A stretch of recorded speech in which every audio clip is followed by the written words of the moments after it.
سلام بچه‌ها، من امیر اسکوکو هستم و خوش اومدید به یه ویدیو دیگه. بچه‌ها این امیری که می‌بینید با یارشون هم مشاطن اکباری منو زد. من همینجا تگیرش آوردم و با یه کاور خیلی ساده تونستم اونو بزنم. بچه‌ها تو کامنت‌ها اینم به من بگید اگه این کاور داشت نمیتونست منو بزنه، بگید ببینم. بچه‌ها من بالای فانوس داشتم یارم رو کاور میدادم که دیدم شماره 3 پایینی و شماره 1 بالا و شماره کاور نداره، بنابراین از این انمی میخوره. رفتم کاورش ولی دیر رسیدم. بعد میسای فراوانی زدم. بعد فکرم گفت چرا فینیشرش نکردم.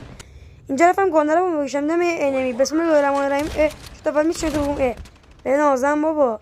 بالاخره وست یکی خوابید اومد پیش ما، کیل ما شد.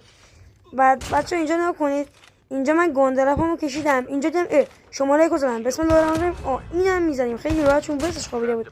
بابا نفر دومشون روحیه به من اینم زدم، شوت اول شوت دوم شوت سرسن داشتم فرار شد نزدم فرار. تا یه ویدیو دیگه، خدا نگهدار.